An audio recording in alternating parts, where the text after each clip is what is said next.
Hey Blue Jays, it's your girl Jaylenelle. Welcome back to the 12th Dimension podcast. It's been a while since I've recorded. I feel like it's so foreign to me right now. And I don't know why, for some odd reason, I have the jitters a little bit with recording this episode. Maybe because it's been a little bit and, everything is all jumbled and I'm kind of doing this episode just on a whim. Lately it's like I think it's been about 2 months since I did the last recording.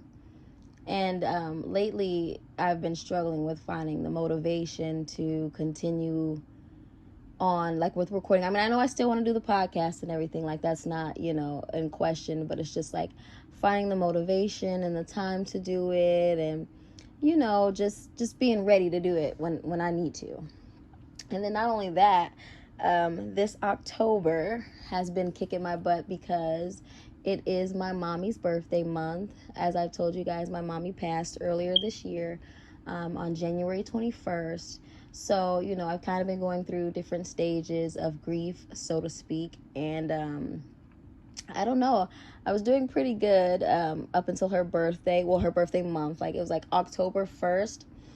I just started feeling it and it came out of nowhere. And I just I understood, okay, I'm grieving. I knew that the month would be a little difficult for me, but I don't know. I didn't expect it to hit me as much as it did because I was okay for a second there, But it was my mommy's birthday. Her birthday is actually October the 17th. Um, so I took and I was making posts about her all the way up until her birthday.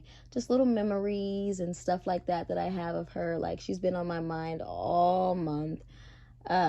So I don't know. I wanted to do a little dedication episode to her, but I kind of didn't get around to that. And I feel horrible about that. But next year I'm gonna have a whole segment. I'm gonna do a whole Dear Mama segment and everything. It's gonna be very, very nice. So I don't know. Hopefully, next October isn't as rough as this October was, and I can kind of, be out of my feels as much. I don't know. Grief is different.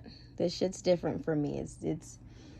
It's not easy by any means. And then, I'm such a by the book person. I always thought, from what I read, that grief kind of happened in stages, like you feel this way, then you go through this way, then you go through this thing, then you go through this thing.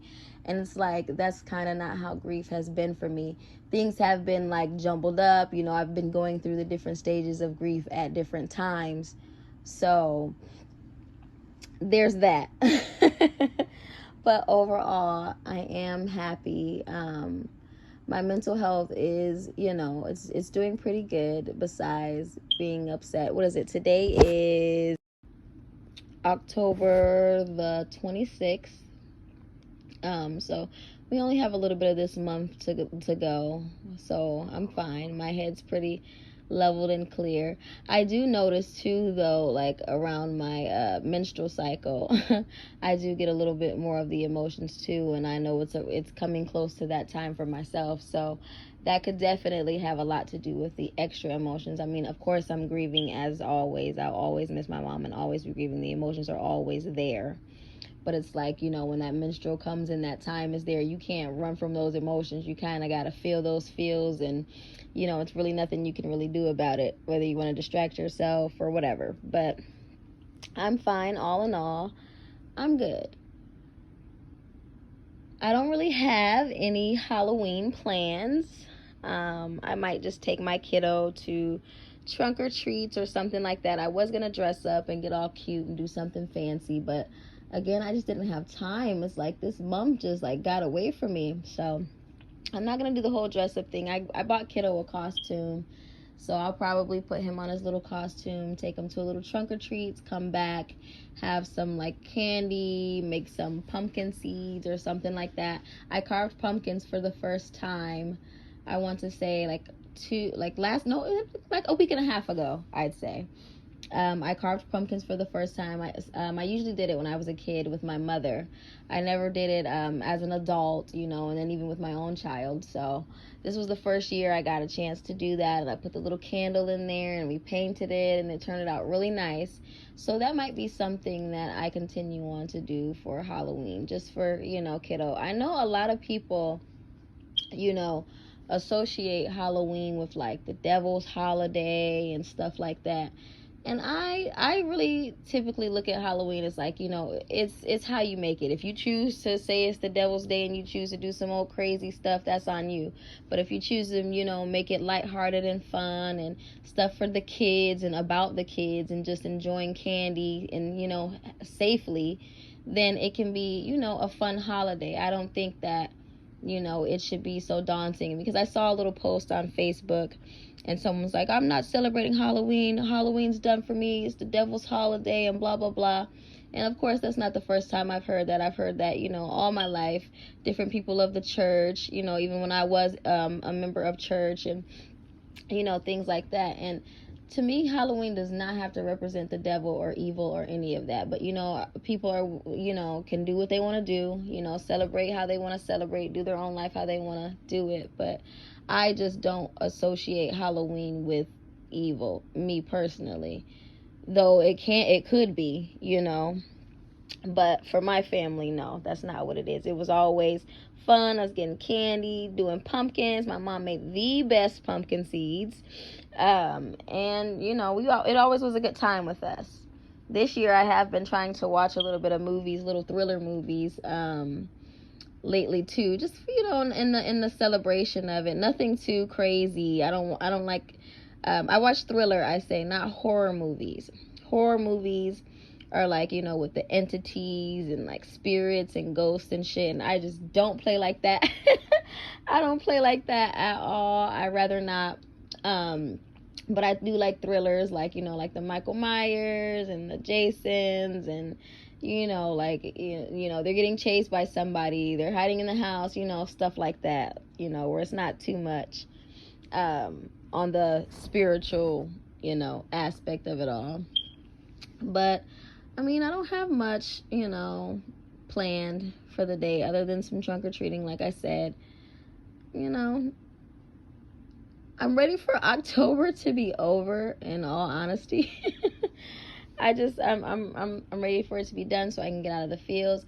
And I know it's crazy because I might not even be out of the fields once October is done, because then we have to turn around and then we have, you know, November, and that's another time where, you know, family come around. Although I'm Native, and we decided a few years back that we were not going to be celebrating Thanksgiving per se in the traditional way, you know, like how America celebrates it. We wanted to celebrate it in a way to kind of honor our ancestors and kind of like pay respects to them, and, you know, that side of our bloodline, and maybe like make native dishes and, you know, stuff like that. So that's what we really wanted to do. So I know that even when November rolls around, I'm still going to kind of probably, hopefully not, but I probably will be in my feelings again about that, because I love coming together as family, and I love, like, you know, just being surrounded by family and love, and, you know, that's really what the holidays mean to me. You know, I know people say like pagan holidays, whatever, blah, blah, blah.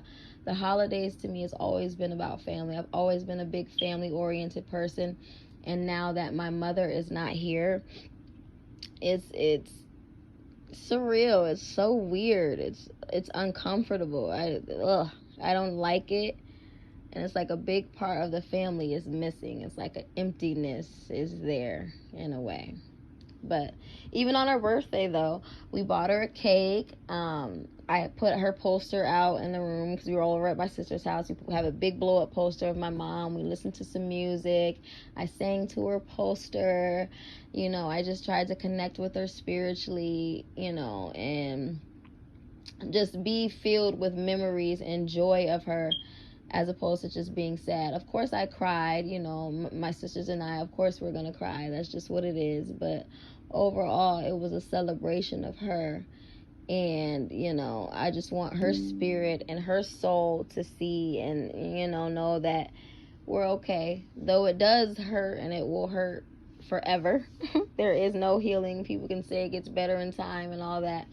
I mean, it probably won't hurt as much, but the hole's not gonna heal. That's just what it is. It's gonna be a little sore spot there forever, and there's nothing I can do about that. But every year I'm gonna make it my mission to celebrate her and make sure people know her name. Like even for her birthday, when I made the post, different people were on there and making their own post about her, and different people were commenting on my post, just memories that they had of my mom, and it was just beautiful. Stuff like that, helps soften the blow. It helps me to know that she really did make an impact on so many people, and so many people appreciated her, just her presence. Like, even my cousin, after I posted, she called me crying on the phone, and she's like, I'm just now realizing that I will never be able to see her again. And it's just crazy how she meant so much to so many people, yet she meant even more to me, like overabundance of, like, just an extreme amount. Like, I'm gonna be talking about her all the time. I'm gonna always mention her on my podcast. There will probably be some sort of reference to her at some point in time, because I loved her. I was a mama's girl for sure. Even when, we had our issues as a kid, even when I was a teenager, blah, blah, blah, an emotional kid. I still, like, I was a mama's girl. Like, I loved her. I wanted to be her best friend. I wanted to, like, take care of her and protect her, and just, because my mom didn't have the easiest life when she, was growing up. So I just kind of wanted to be there for her, and just to make sure that, she was okay, even though I was the daughter. But that's just what it is, But I don't know.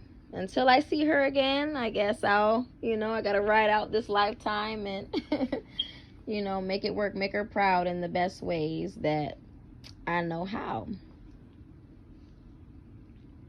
So, yeah. Alrighty. Now it is time for our journal segment. I think I'm going to do a journal segment for Halloween, like a Halloween themed journal segment, because I was going to read one that I've written, because I have definitely been journaling for sure. That's something that I've been on top of like crazy. But I was going to read one of that I wrote, but I'm actually going to read a different one. So this is about, in honor of Halloween and theme of Halloween spirit. This is basically about someone who found a journal inside of a house. So here it goes. The title is, I found a journal in the house I just bought. It is terrifying. So I recently bought a house in Michigan.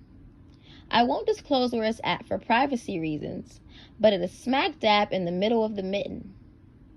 While I was cleaning out the attic, I found a journal and thought I would share it with you guys, as it's downright creepy. Please excuse the grammar mistakes. I'm going to write down the journal word for word so you guys can have an opinion. It definitely has me worried, and I'm really hoping the guy was just a bore and writing a story. It's going to have a few parts that this is the journey, as the journey is rather long. They wrote that kind of funny. Here it goes. February 7th, 2001. My name is Kyle Jurgensen. I live at blank, blank, blank, West Payne Street. I have never written in a journal before. No reason to. Lately, my life has taken a dramatic turn, and I am fearing for my life, so I want this to be documented. I have lived at my home for 12 years now and have been perfectly content with it. My wife decided about 2 weeks ago she wanted to try and use a Ouija board to try and contact her dead sister. Whoa! Let's stop right there. One thing about it, never, ever, ever, ever, ever play with a Ouija board. My mother told me a long time ago. Maybe I'll do a story time on that later on. But never. No, it's not a game. This shit is real. No, no, no, no, no, no, no, no, no. No, no, hell no. I told her about these things and how I've heard stories of them going wrong, but she was persistent and had her mind made up. She promised to be safe with it and follow all of the rules. And after a short protest against her will, we had the board set up and we were ready to begin. Oh my fucking gosh. We had the board set up on our coffee table with 4 candles set at each corner. My wife, Karen, was serious as ever and was really hoping this would work. In the back of my mind, I was afraid, but I wouldn't let my wife see it. Are you ready? She asked me with a stone look on her face. I mean, I guess. I was not looking forward to this. She shook her head at me, then lowered her head and took a deep breath. With our fingers on the thing, she prepared herself mentally for what was about to happen. Amanda, are you out here? Karen asked with her head down and eyes closed. We sat in silence for a few minutes, waiting for a response, but nothing happened. Amanda, please. I want to talk to you. I miss you so much. I could hear the desperation in her voice. My wife lost her sister 3 weeks prior in a freak accident. She was taking down decorations in her yard, and when she pulled on one of the lights, the cord wrapped around a Santa decoration on the roof, and it came down landing on her head. Damn. She was killed instantly as the damn thing weighed a ton. Ouch. We sat for a moment longer, and then to my amazement, the thing started to drag our fingers with it. Ugh! Karen's head snapped up, and she looked completely shocked. Neither one of us expected this to work, and we both looked at each other to figure out if one of us was making it move. It was pretty obvious by the look on both of our faces that it was neither one of us. Here, it spelled out for us. You here? Is it you? Karen was so excited her eyes started to swell. No. As soon as it spelled no, the color on her face drained and turned pale white. I have to admit, my heart hammered in my chest. I've read about people trying to contact loved ones and coming across something sinister instead. The last thing I wanted to be was tortured by some malevolent spirit looking for a way out of the afterlife. Who are we speaking with? I was shocked to hear my own voice pipe up. Pause, pause, pause, pause, pause. Okay. Woo. I see you. When it spelled that, my wife couldn't hold in a gasp, and out of a natural reaction, her hand shot to her mouth. Amanda, don't let it go, I whispered excitedly. She hurried up and put her finger back on the piece, and we continued. What do you mean? Are you in here? Are you nice? Karen asked in a panicked voice. I shot her a look, trying to tell her to calm down. I was absolutely terrified and wanted to end this immediately, but I had to know what we were dealing with here. Curiosity killed the cat. Next thing I knew, our fingers were once again being dragged across the board. Only this time it was in a quick jerking pattern, yanking our hands across the board in what looked like circles. We bid you good night and please rest in peace, my wife said with a shaky board, and we pulled our hands away. I told you we shouldn't mess with these damn things, Karen, I shouted. Kyle, what the hell just happened? What does this mean? Karen was sobbing at that point, and I felt bad for shouting at her. Babe, I'm sorry, but I don't think that was a good sign. It was yanking us in weird circles, and I think I read somewhere that means something demonic was communicating. I explained, trying to get my own breath under control. Karen sat there shocked, just shaking her head. I grabbed the board and put it back in the closet. Karen, please never touch that damn thing again, I begged. She didn't say anything. She just shook her head that she agreed and turned away, walking into the kitchen. The rest of the night just felt awkward, like we were both feeling something weird, and I think we were getting paranoid. We decided to go to bed at around 1:30 a.m., and now I have to admit, once the lights were out, I was a little bit scared. That shook me. I don't frighten easily, but I also believe in the paranormal. I just had this sick feeling that we encountered something. For the first time in a long time, I prayed to God for our safety that night.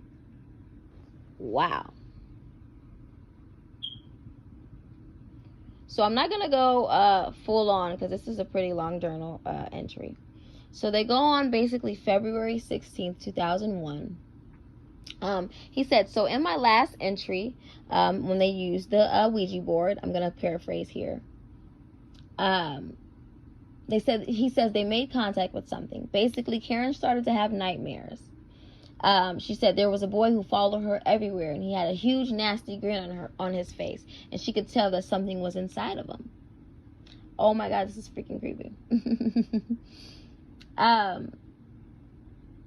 Let me see. He says he woke up around 3 in the morning to someone knocking on the door, and he jumped up because it startled him, and Karen did the same.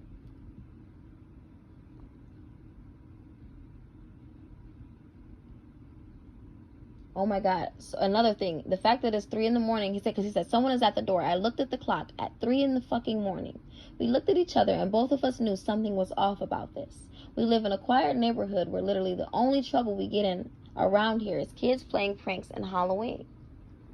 I'll go see to it. Before I could even finish my sentence, we heard thumping of footsteps running down the hall to our room. Whoa. So basically, long story short, they opened up something that they shouldn't have. It looks like at the end of this journal entry that they both just slept with the lights on, and they were terrified to sleep, and they were up all night. When I say, stuff like this with playing with Ouija boards and contacting things, you have got to be careful. This shit is not a game. It's not a game by any means. You know what I'm saying? Like opening doors, playing with shit, keeping your, having your energy open. You are susceptible to a lot of stuff. Like this world is a lot more spiritual than we'd like to admit, or than we know for real.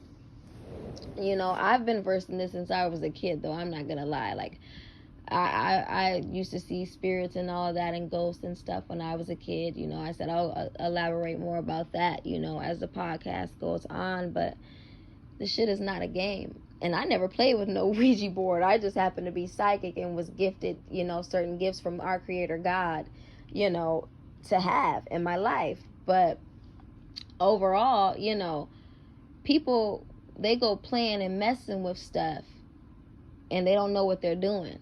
And if you're opening doors and you don't know how to close stuff, you will mess your life up, let alone dipping in little evil stuff or dabbling. I don't believe in doing all that, like that black magic, evil, voodoo stuff. I don't do none of that. That's not my game. I don't play with none of that. I don't do none of that.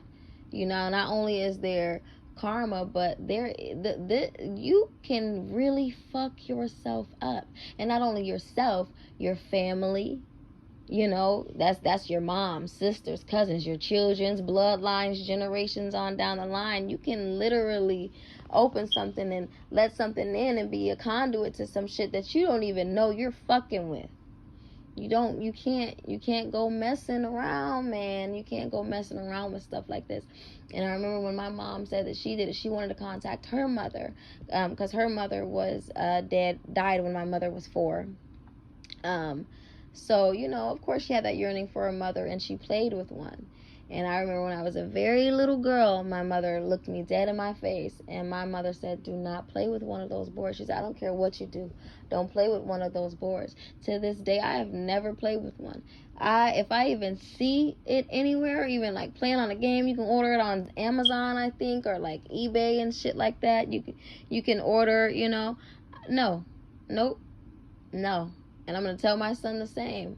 You guys have to be careful out here. And that is another reason why, people think spirituality is so, of evil and things like that. Because people go messing around and stuff that they don't know what they're messing around in. And they go dabbling.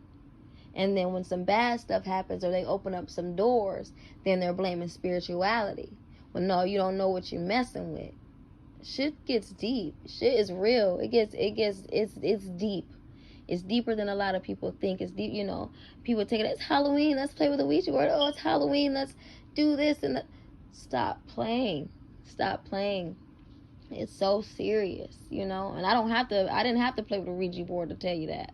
You know what I mean? Like, you can't go playing. You can't go playing, man. That's what yoga's demonic. They have all these preconceived notions about spirituality, and they think that spirituality is the absence of God, when really it has so much more to do with God than people could ever even imagine.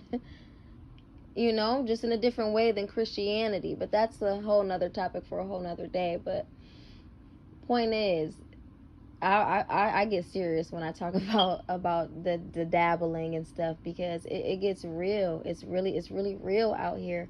Like, even with certain psychics and stuff, they give the good psychics and the truly gifted people bad names, because when people come to them not knowing nothing about spirituality, people come to them, looking for answers, and they're doing voodoo and magic and trying to like light candles and stuff, like in an evil way, though, not manifesting, in an evil way for people, and doing evil stuff, and they end up like putting bad stuff on people so that people can come back for more business. People end up spending hundreds of dollars with these psychics and shit, and they be putting stuff on people.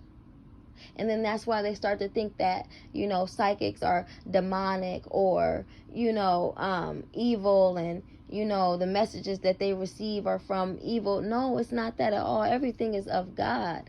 But when you play around, when you fuck around, you find out. You find out. And you could not even be fucking around, and you can just accidentally find out. Stay protected. Stay protected. Don't dabble. Stop playing. Stop playing. Everything, and everything is not a game. Shit is real life. It's real souls. Real other world. Like, my level of understanding of this world is like above just like this concrete. I do not fuck around with my energy. I don't fuck around with my kids' energy, my family's energy. I'm on our protection left and right. I don't even play with bringing different energies around me, because I already know what time it is. Because we had to go through some of the things. My mom, when I was younger, once when I was adult, and then once when I was younger, we were swindled by 2 psychics. And this was before I even had a full, I knew I could see spirits and stuff like that, but I didn't know my full abilities. I didn't know fully who I was in that arena quite yet. I was a kid, for the first time, and this one lady had my mom spending money with her. And this lady was putting shit on us. Asking for pieces of hair. They'll ask for pieces of hair. They'll ask for belongings. They'll ask for things. They will do shit to literally mess you over. And that's not all psychics, because you have some real tried and true psychics that are really doing God's work, and who are really, speaking that real truth. And I hate that they get overshadowed by the bull so much, and not just because like I'm psychic in my own right, but really truly because it's not fair. It's not fair to the people who really are true to this, and who really do this, and who don't have bad intentions, who want to help the world, and who want to share their gifts and help other people with their gifts. And you got those people out here who literally are doing harm to people, and are literally taking things for granted, like evil, negative spirits, So I don't play about my energy. I'm very, very, very, very protective over my energy. It's even to the point where, like, I have my house like a straight safe zone. Like, yeah, I'll sage, at the beginning of the episodes, I'll make sure that I sage, and keep, my house. I make sure I stage before the episodes or whatever, to keep my area and my space clean. But overall, I stage my house, my whole house. I stage from the top, because I have upstairs. I stage from the top of my house, my rooms, to the bathroom, to the basement. I stage my whole house. I keep my house on a certain vibration, so that nothing can permeate. Anything evil can permeate where I lay my head. I make sure that I'm only keeping myself open to my ancestors and spirit guides that are of the light, and that are there to protect me. You know, I know I'm heavily protected, you know. And now that even mommy is up there in heaven and in the spirit realm, I'm double down protected, because she ain't playing on earth. I know damn well she ain't playing up there. So I'm not worried, you know. So, but you know, just be careful. Vet people, vet psychics, vet things. Use discernment. That's the thing. Don't just be out here just doing stuff and playing with stuff. It's serious. Stuff is serious. Even when people like try to do like love spells on people, or like black magic on people, and like put hexes on people, don't play. Don't play, man. That shit will come back. It will come back. You know, it'll tear you up. I'm not gonna lie. Like, and you think you putting out that energy when you know, you're trying to hex somebody or put something on somebody, that stuff's gonna come right back. Right back. But that's enough of me rambling about that. I get a little passionate about certain things because I'm all about my spirituality, and I want people to know what it really is. You know what I mean? Those that know. I don't have to. I'm not talking to y'all. But the ones that don't, or are not in the full clear, it's not the absence of God. And that's another thing. It's not the absence of God. It is God. It is all God. But yeah. If you have any journal entries that you would like to send in to be read on the podcast, you can send them in to 12thdimension@gmail.com.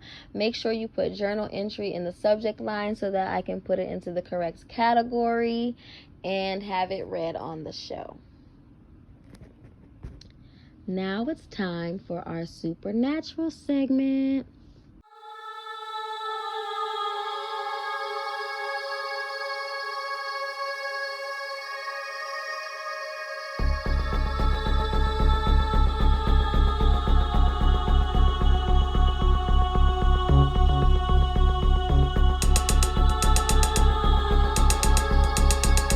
Okay, our supernatural segment's title is called What Was Unseen?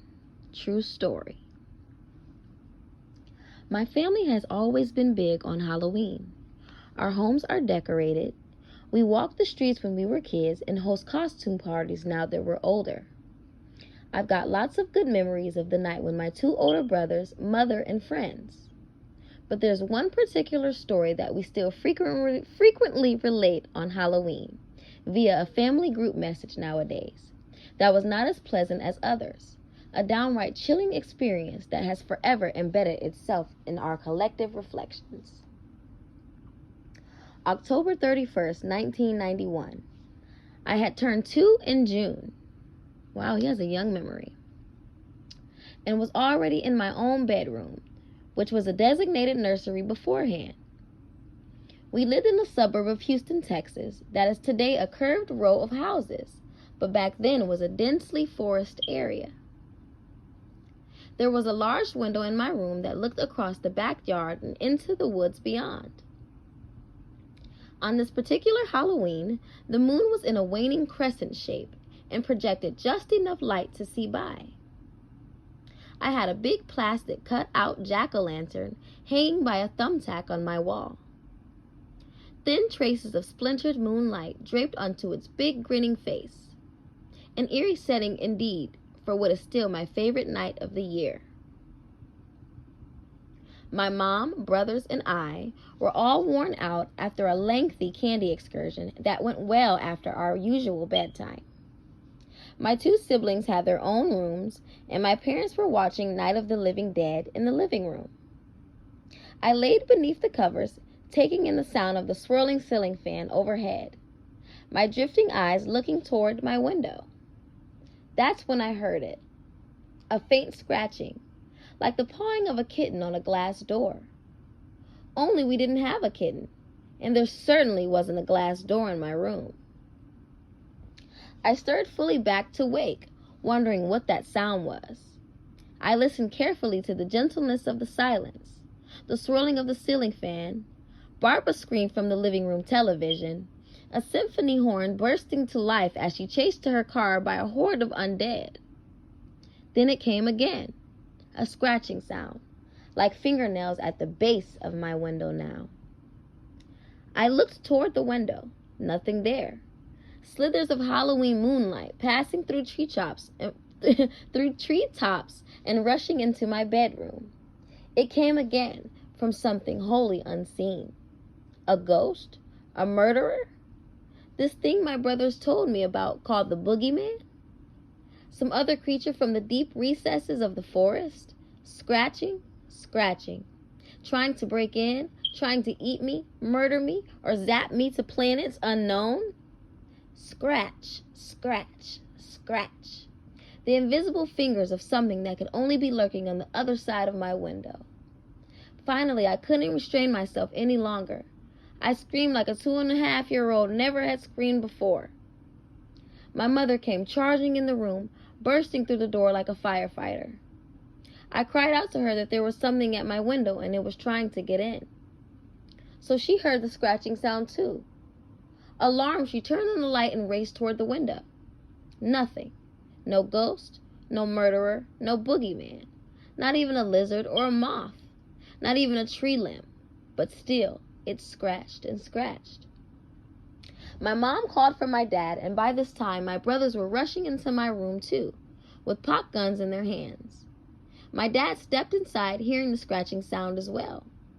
He went to the window behind my mom, but turned about when he too saw nothing outside.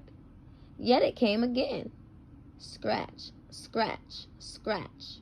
Finally, we saw what it was. Scraping the wall just above my bed, just above my head, the plastic cut out of the grinning jack-o'-lantern. It moved in the wind of my ceiling fan, the thumbtack having loosened its grip somehow. My dad took it down, and the scratching suddenly ceased.